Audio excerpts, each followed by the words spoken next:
Assalamualaikum warahmatullahi wabarakatuh. Sampurasun.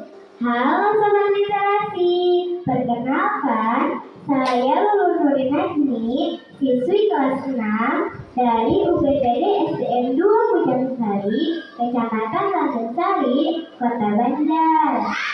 Sobat, di tahun ini ada pelajaran baru, yaitu coding dan kecerdasan artifisial atau KKA. Buku yang saya pelajari adalah buku Explore Coding dan Kecerdasan Artifisial yang ditulis oleh Dadan Irsyada dan diterbitkan tahun 2025.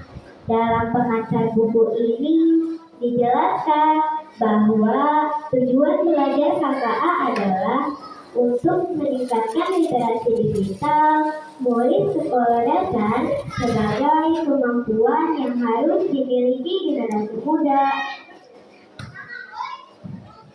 Setelah 3 bulan belajar, ada beberapa hal baru yang bisa saya pahami, termasuk bagian yang selaras dengan tema bertutur, yaitu literasi digital. Sobat, pernahkah kalian menggunakan gawai untuk belajar, menonton video, atau mencari informasi? Tentu pernah, bukan? Nah, itulah bagian kecil dari dunia digital.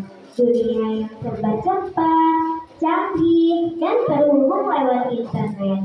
Di dunia digital ini, kita bisa belajar apa saja, dari mana saja, dan kapan saja. Namun, apakah kita sudah tahu bagaimana cara menggunakan dunia digital dengan benar dan aman? Nah, disinilah pentingnya literasi digital. Memang, apa sebenarnya literasi digital? Secara sederhana, literasi digital adalah kemampuan membaca, memahami, berpikir kritis, dan bertindak bijak di dunia digital. Artinya, anak SD seperti kita bukan hanya dituntut untuk bisa membuka YouTube, mengetik di komputer, atau mencari jawaban di Google, tapi juga harus memilah informasi yang benar dan palsu, tahu cara menjaga privasi, bisa saling menghargai di dunia maya, dan bisa menggunakan teknologi untuk hal-hal yang bermanfaat. Kalau begitu, mengapa literasi digital penting untuk kita anak SD? Buku ini juga akan menjelaskan beberapa manfaat literasi digital. 1. Agar kita jadi pembelajar cerdas, semakin banyak kita mencari informasi, maka semakin luas juga wawasan kita, baik dalam pembelajaran sekolah ataupun berita tersebut. 2. Agar kita aman di dunia maya, teman-teman tahu tidak bahwa di dunia digital juga ada bahaya, ada yang namanya hoax atau berita palsu, penipuan, bahkan perundungan. Ini berarti tanpa literasi digital, kita bisa dengan mudah tertipu. 3. Agar kita bisa berkreasi, kita bisa membuat konten positif sendiri, seperti membuat video edukasi di TikTok dan YouTube, membuat tulisan pengalaman, dan mengembangkan bakat kita. Buku ini juga akan diajarkan cara membuat konten menggunakan Canva.